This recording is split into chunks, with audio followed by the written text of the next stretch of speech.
Olá, graças e paz, mais uma manhã com vocês neste quadro Café com Reflexão. E eu gostaria de estar trabalhando com vocês nesta manhã, capítulo 5 da carta que Paulo escreve aos Gálatas, versículo 1, que diz assim: Para a liberdade Cristo nos libertou. Permanecei, pois, firmes, e não vos dobreis novamente em jugo de escravidão. E dando início mesmo a esta fala neste dia, minha pergunta: você é livre? Pressupostamente todos nós achamos termos em nós a capacidade da liberdade plena e absoluta, mas quando a gente vai analisar bem conceitos de vida, de estrutura e de circunstâncias, tudo que de fato a gente vai perceber é que falamos muito de liberdade e até pensamos ter uma vida livre, mas quando olhamos mesmo para tudo aquilo que nos acercam, ou tudo aquilo que de alguma forma ainda nos seduz, a gente vai perceber que liberdade ainda não é uma palavra-chave que descreve bem a nossa postura e o nosso comportamento e mesmo a nossa própria consciência. A palavra liberdade é uma palavrinha grega, vem de aletheia no grego, que significa a liberdade de movimento. Então, quando está falando de liberdade de movimento, ela está tentando nos trazer o conceito daquele que pode se locomover com muita facilidade, sem nada que o prenda. E neste contexto, quando Paulo está escrevendo aos Gálatas, ele está escrevendo em relação ao próprio jugo que o povo estava trazendo da lei judaica para dentro da própria consciência cristã.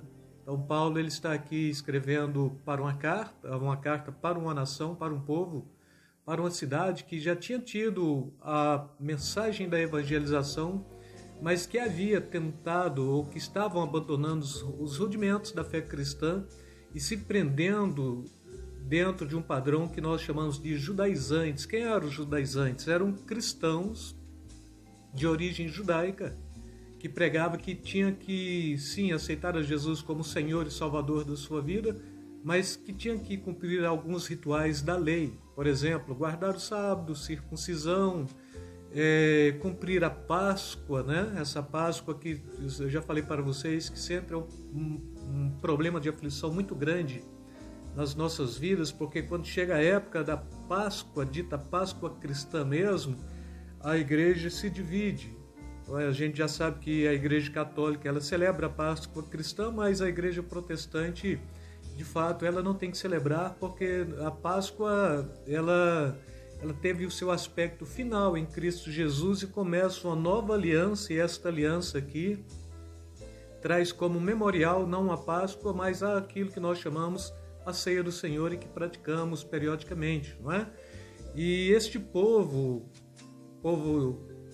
a igreja de Gálatas, tinha essa dificuldade muito grande, porque talvez o pressuposto é que, olha, a liberdade é algo tão pleno, tão absoluto, me traz tanta capacidade de locomoção, de movimentação, me traz total independência do jugo da lei, que parece que fica fácil demais ser cristão. Talvez cumprir algum ritual da lei vai servir para a gente trazer aqui alguns tipos de simbolismos judaicos para servir e adorar a Deus com mais presteza. Só que Paulo ele está falando que se eu torno a edificar aquilo que já foi destruído, eu me constituo um transgressor. E aqui quando Paulo está falando isto, está falando que Cristo havia nos libertado mesmo nesta mesma carta, e agora o povo da Galácia mesmo, eles estavam tentando buscar mais algum padrão que pudesse ajudá-lo. Ou seja, a graça é tão simples de se viver, a liberdade é tão plena e absoluta e tão gostosa, mas tão fácil também, que talvez se a gente se prendesse a algum jugo, ficaria um pouco mais dogmatizada a nossa fé cristã, não é? E a gente vai encontrar isto dentro da nossa própria realidade hoje, que são pessoas que foram libertas pelo sangue de Jesus, mas que voltam a querer se prender debaixo de alguns tipos de julgos que a religião oferece. não come carne de porco, guarda o sábado. Geralmente a sexta-feira da paixão não come carne, na quaresma, suposta quaresma que o povo cristão protestante não guarda também, então abstém-se totalmente de carne, só come carne branca de peixe, né? Ou então ovo e assim por diante. Mas a Bíblia ela não está nos trazendo nenhum tipo de abordagem neste contexto, e o próprio Deus também, o próprio Jesus neste contexto, ele não está cobrando nada da sua parte, senão simplesmente o seu ato de crer, e nessa possibilidade de crer, obedecer, e obedecer sabendo que agora o obedecer significa estar pautado dentro da mensagem de uma nova aliança. Por exemplo, a obediência principal que Jesus propõe é amar a Deus sobre todas as coisas e o próximo como a si mesmo. E aí se fala, bom, e quais são os outros requisitos? Não tem outros requisitos, é fé. E pela fé você conquista, pela fé você ora, pela fé você clama, pela fé você tem comunhão, pela fé você tem intimidade com Deus, pela fé você roga a Deus para que possa ser revestido com os dons do Espírito Santo. Pela própria fé você vai compreender que o fruto do Espírito pode ter uma possibilidade muito grande de você estar trabalhando com eles, né, com as 9 características do fruto do Espírito: amor, alegria, paz, bondade, benignidade, mansidão, temperança, fidelidade, domínio próprio, não é? Essas coisas assim. Então sempre somos chamados para estarmos totalmente livres de tudo isto que no passado nos prendia, para termos total liberdade para adorar o nome santo do Senhor. E assim, quando se fala que o Senhor nos libertou, sim, Ele nos libertou. Paulo diz que Ele nos tirou do império das trevas e nos transportou para o reino do Filho do seu amor, ou para o reino do seu Filho amado, né? E com isso a gente vai perceber que Ele quebra maldições e Ele quebra prisões em nossas vidas. E neste contexto aqui Ele nos resgatou da maldição da lei, e Ele nos resgatou da maldição mesmo, até do pecado do homem natural, e Ele nos trouxe para uma vida de plena liberdade. E esta liberdade é uma liberdade que ela é condicionada pela ação e pelo poder do Espírito Santo. E se falar, mas o que eu posso, o que eu não posso fazer, é uma coisa até meio que complexa, porque a religião é que dita normas do que você pode e não pode, mas para dentro da fé cristã, a sua consciência em Cristo Jesus já te dá a liberdade de saber o que é correto, o que não é correto.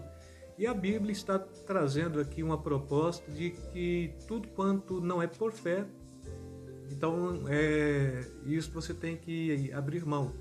Tudo que você não faz pela fé mesmo, isto já é uma forma de transgressão, isso já é uma forma de violar, né, o conceito pleno da liberdade.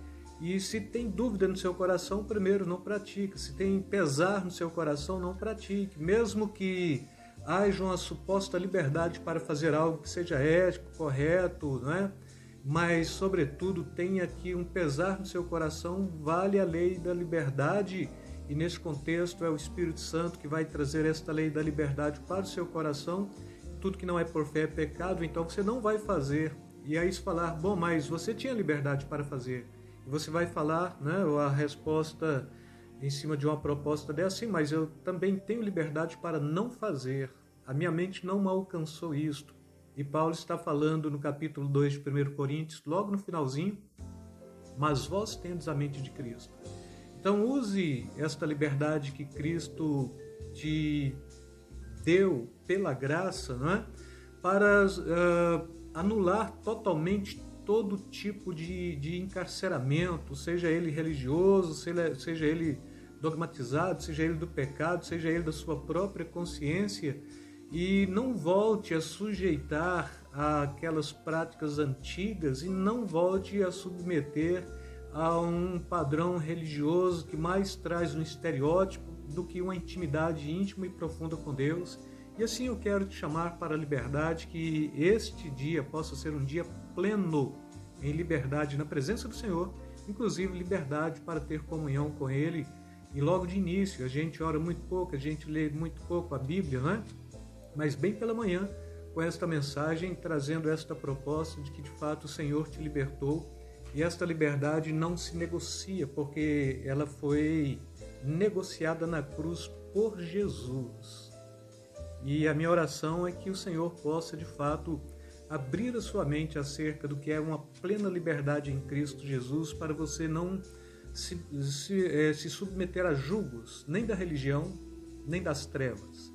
E quando falo da religião, é qualquer coisa que não está pautado na palavra de Deus, mas que a religião põe como dogma e a gente tenta cumprir para a salvação. Mesmo porque a sua salvação, ela é pela fé e ela não é pelas obras. Não é para que você se glorie, é dom de Deus, ação de Deus na sua vida.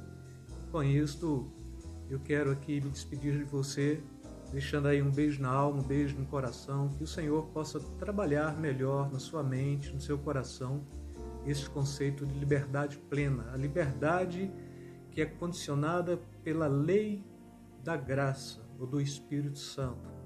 Então não tem dogmas, mas a consciência sempre vai estar aí te libertando para fazer algo, te prendendo de fazer algo, porque isto é uma liberdade plena mesmo que a gente conquista em Cristo Jesus. Então, para a liberdade foi que Cristo nos libertou. Então, permanecemos, pois, firmes e não nos dobremos novamente em um jugo de escravidão. Fiquem na paz. Beijo na alma, beijo no coração.